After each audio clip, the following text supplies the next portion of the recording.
Welcome to Health, Wellbeing and Lifestyle, and for our first guest today we have Sean Connell, who's a lymphologist, and today he's talking about the lymphatic system. Welcome, Sean. Thank you. Can you explain a bit more about that? I'm sure it's very confusing for people in lymphatic system. Very confusing. So the lymphatic system is actually the purification system of the body. So it'll remove the dead cells, toxins, poisons out of the body. So we have the bloodstream that will bring the oxygen nutrition in, that feeds it to our cells. So we're made of up to 100 trillion cells. So if you're healthy, the cell is healthy. So the oxygen nutrition comes in from the bloodstream, and the lymphatic system will take away all the dead cells, toxins and poisons. We have up to 200,000 kilometres of lymphatic vessels in the body. So that's actually around the world 3 times. So we have 3 times more lymphatics than we do have blood vessels. So everywhere we have blood vessels, we have the lymphatic system running side by side, but the lymphatic systems all go up between the cells, and that'll pull all the dead cells, toxins and poisons into the lymphatic system. Then it'll pump it through the lymph nodes. So we have up to 1,000 lymph nodes through the body. So they act like a water filter. So they are filtering the dead cells, toxins and poisons. If a lymph node swells up, it's just overloaded. It's just got too much toxins and poisons in there. So what that'll do is actually just pass it on to the next lymph node, purify as much as possible, pass it on to the next lymph node, and just keep sending those dead cells, toxins, poisons around our body through the lymph nodes until all those toxins are back to pure water. So when that's back to pure water, the lymphatic system will actually pump that water back into our bloodstream through the Sacrovian vein at the base of the neck here, because our bloodstream is 91% water. And this is where the inflammation actually comes from. When we have inflammation in the body, it's come from the blood vessels, and it's just built up too much too quickly that the lymphatic system can't remove that out. And you can hold up to 50 kilos of inflammation in the body. So most people have weight issues. It's mainly inflammation being held in the body. So then why is it important to keep our lymphatic system flowing in that way? Everyone is required to get 30 minutes of aerobic exercise every day just to keep the lymphatic system moving. Okay, so as we get older, obviously we're not as active, and that's when inflammation starts to build up, creating lack of oxygen, and that's when things start to break down because we're lacking the oxygen and nutrition getting to the cell. Okay, and so to keep the walking up, and also to maybe to have various services, or I know there's some amazing new technologies around for helping with the lymphatic system, is that right? That's right, yeah. The healing of the 21st century will be energy. So energy is one of the ways to activate the lymphatic system. So there's only 4 ways to activate the lymphatic system, and energy is one of those. And what are the other 3 ways then? Deep breathing, so that's the aerobic exercise every day. Deep breathing, bouncing, so that's why kids jump on the bed. I actually teach people how to use a mini trampoline as part of our sessions. So bouncing and stroking, so that's where energy, massage and those sorts of things come in as well. And Sean, thank you so much for the information you've shared. What would be your best advice for our viewers as a takeaway today? We are required to get 30 minutes of aerobic exercise every day. So there's 4 ways to activate our lymphatic system. So deep breathing, bouncing, stroking and energy. So activating all those 4 ways will keep us healthy and happy. There's a lot of technology out there now that can really activate the lymphatic system and get that moving and help remove that inflammation, because we all know inflammation is the cause of all problems happening in the body because that's creating lack of oxygen. So we need to increase that oxygen getting to the cells so the body can regenerate, heal and do what it's supposed to. And so with those 4 ways that you're talking about, can you just give us a bit more detail of each one?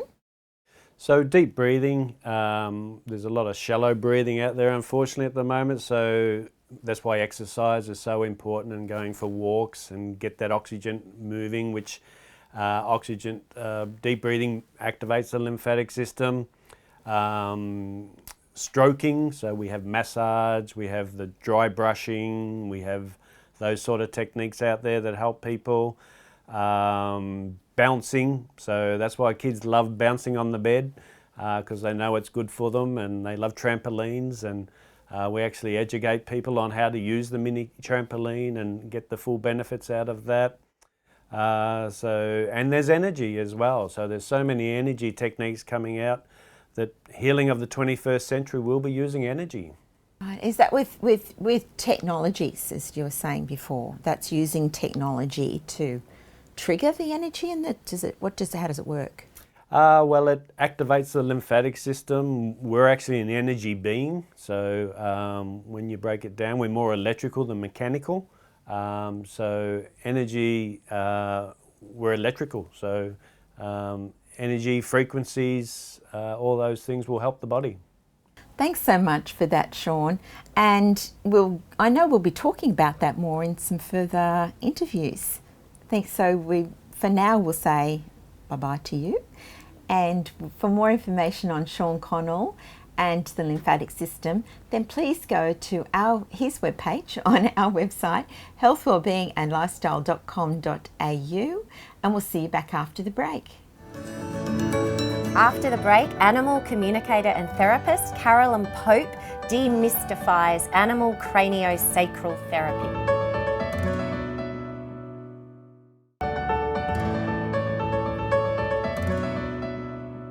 Welcome back. Today we have Carolyn Pope in the studio. She is an animal communicator and therapist, and today we are going to be demystifying animal craniosacral therapy.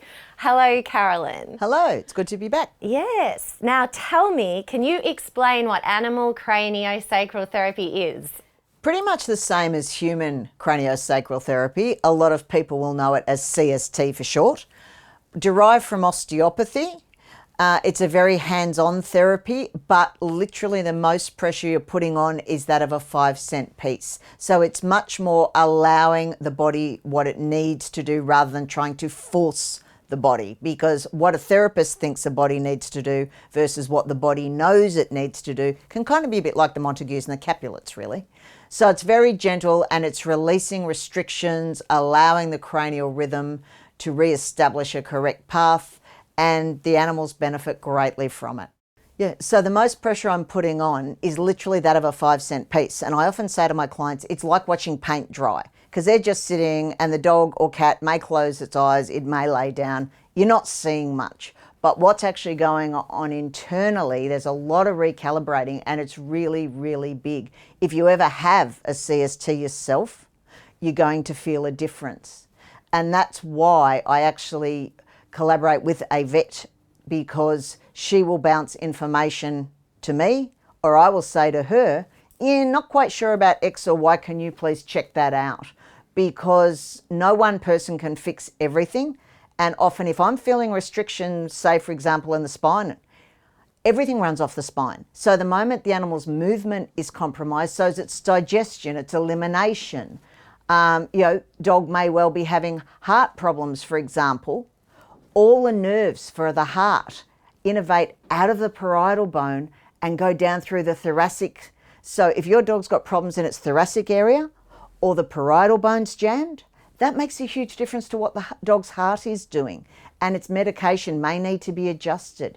Everything interreacts with everything else. It's the one body. We're past the days of saying, this is good for the heart. The fact that your liver's going to keel over in 6 months has got nothing to do with it. It's that integrative, holistic approach. And how did you get into it, and why? Started with cranial for myself, because I had thyroid problems at the time and really, really bad migraines. And CST actually got rid of them. I was literally being injected every second day with really heavy duty stuff, didn't need anything. Because I'm me, I pushed my therapist to work on a horse I had at the time, and I'd had him for, I think, 6 years by that stage. Great horse, but he'd always been tetchy to put a bridle on. Deb released his temporals, which are temporal bones, which are basically releasing around the ears. And from that day on, I never had another issue with a bridle. And of course that got my very instant and undivided attention, started exploring it, spoke to a few clients about it, but unfortunately I wasn't able to afford it at the time. Had a phone call one day, picked it up, and it was one of the clients. They'd banded together and went, right, you're going to owe us X amount of CSTs. There's a course coming up. This is where it is. We've paid for it. Off you go. So I was incredibly lucky. And from the first day, I was just hooked. And can you explain exactly what it is you do? Animal will come in. I also use a bioenergetic handheld device because it speeds things up and it helps calm the animal, because no animal likes being on a table. I mean, obviously horses aren't going to go on a table. That's a little different. But most animals don't like heights in the same way I'm terrified of it. So it helps. And it's literally a hands-on therapy. I can start sometimes at the back end. Other times I'll start with one hand under the chest or the neck or the head. It really depends on the individual animal and also where they're comfortable, because a lot of animals, particularly dogs, can be quite head shy. Or if their neck's really sore, they're not going to want you putting hands on, and trust is earned. It's not given. And if a dog's got a really big problem, or any animal at one end, starting at the other builds up trust and releases the restriction. So by the time you get to where the problem really is, they're not worried. And a lot of the time they'll literally lie down and just pass out, which is really nice. And what sort of ailments do you treat? Pretty much anything in the age bracket. Arthritis, stiffness, can help with a lot of dogs that start getting lack of proprioception and neurological as they get older. Vestibular disease in dogs and cats is a big one. Epilepsy, pretty much encephalitis, pretty much anything, because it improves health. It's no different to you. It's being proactive rather than reactive. And of course, the earlier you can get to something, if you can, it's the same as us. If you start treating whiplash within the first 48 hours with anti-inflammatories, your long-term prognosis is going to be quite different. If your dog's leapt off the beach wall and crashed onto the rocks or whatever, getting onto it in the first 24 to 72 hours, the dog's going to have a lot less issues than if you wait 6 months and all the compensatory patterns have built up. No different to us. You really need to be proactive, and long term it's cheaper too to be proactive rather than reactive. I say to people, change of seasons, but you may well find that your dog or cat needs one session a week if they're acute, or it's been let go for a really long time, for 4 or 5 weeks, and you may get down to one trip a month. But if you stretch it out to 6 weeks, you might be back to where you are. And it's not fair to our animal friends to leave them in pain when we can make some lifestyle adjustments and change the quality of life so very, very much. Because at the end of the day, quantity is great, don't get me wrong. We all want our animals to live to an old age. But if there's no quality, it's all irrelevant. And this is where holistic health, and in my case, craniosacral therapy, makes such a difference. It's about the quality of life. And the more we can do to improve that, the happier everyone is. And can you please give us some advice on how to have a healthy and happy animal? Be proactive. I generally say every change of season, as they start to age from about the age of 6, possibly 4 with the larger dogs, because of course there's all the rate of aging. But just stuff like all your moodle-oodles and anything with hair under the pads, trim it back, because otherwise it's like you walking in socks instead of bare feet. They slide, they hurt themselves. Tiles, floating floor, timber laminate, polished floorboards, really bad for dogs and aged cats. I know they're a pain, but carpet runners are your best friend, and they can literally, in a lot of cases, be the difference between an animal being on painkillers and not, because every time they slide or scrabble, that's all we see. They experience a lot of pain. Just getting your flooring right, that's where your dog or cat spends 80 to 90% of their time. It makes a huge difference. Okay, well, thank you so much for joining us today, Carolyn. That was really interesting and very educational. For those interested in learning more about Carolyn Pope and animal craniosacral therapy, please head to her webpage on our website, healthwellbeingandlifestyle.com.au, and hang around for after the break. We have another amazing guest. Stay tuned. After the break, yoga for wellbeing instructor and author Pauline Rooney is talking about chair yoga.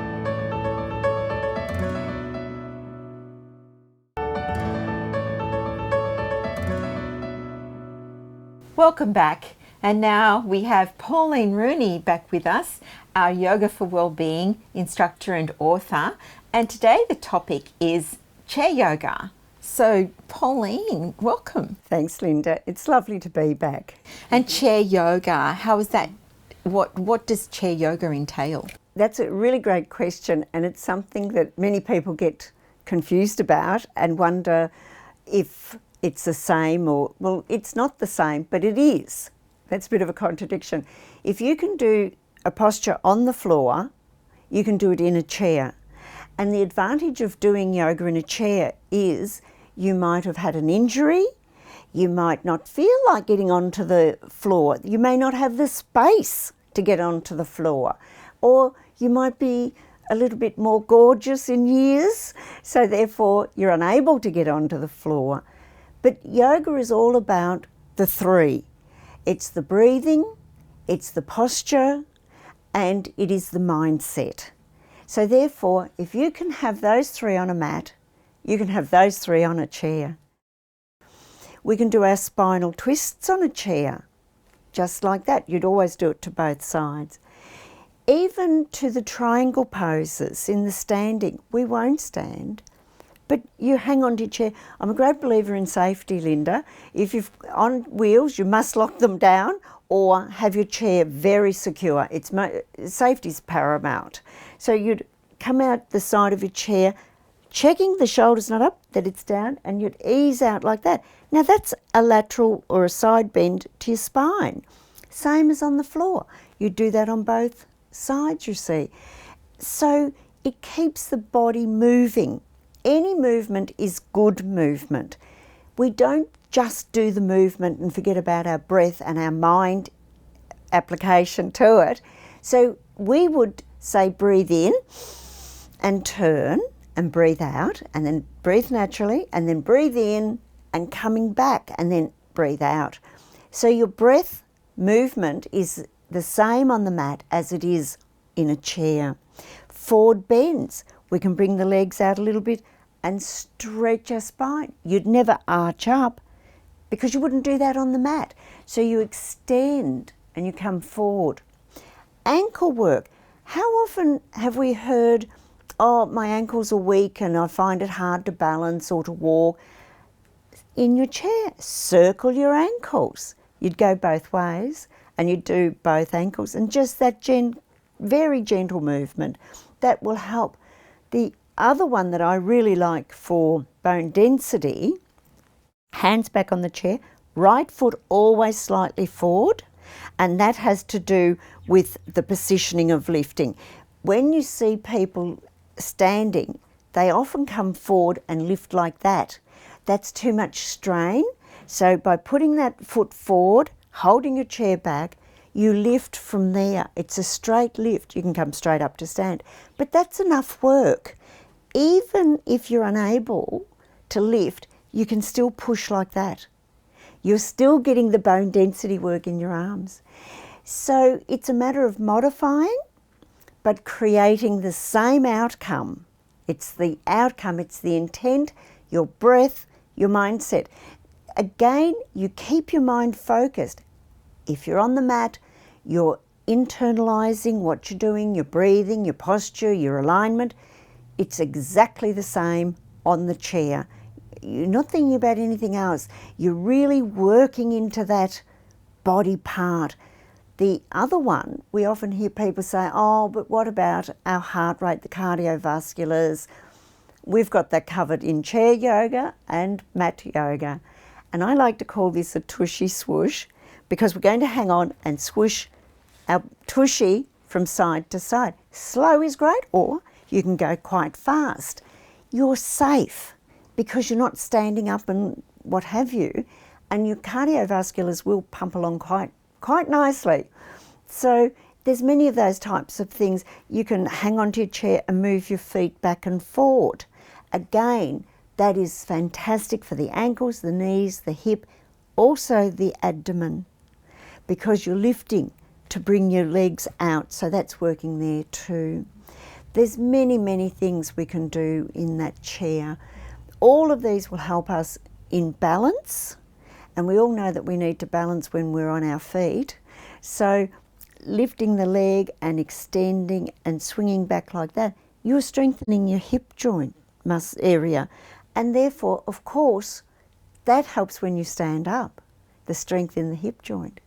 So I suppose with people especially with ongoing over the last several years, with more work being done on computers, from work from home, online, no matter what the age group, I suppose that this is something that people can think about when they're having even during the work. Oh, most definitely. Most definitely. This covers right across the range. Children, they're on games, and the average time for children under the age of 16 is 8 hours, and that's a lot of screen time on top of their schooling time, right? And then I think at 16 and over it becomes 15 hours and more. That I'd be very conservative in saying that. And if they're gaming or chatting to friends, they too can do this, and they don't even realise that they're doing something great for their body. You know, it's really important. And I must say, I notice that both of us smile, and that's a really good thing to do too, because it takes about 16 muscles to smile and 32 to frown. So it's very harsh on the face if you're frowning a little bit too much. So smiling is good. It also changes the mindset, right? So if you're feeling a bit sad and you're sitting there feeling, I'm sad, it doesn't do the mind, the body any good, Linda. So a big smile and a big breath and a little movement will change your day completely. It's really important. And teach our children to do these things. If they can learn at a very early age that it's simple to do, because they're busy. We're all busy. We don't always have time to get onto the mat every day. We might go to a class, but if we do something every day in the chair, we would notice a huge difference. It'd be fantastic. What would your best advice be for people could take with them today? Oh, the best tip I could give is what I call juicing up your knees.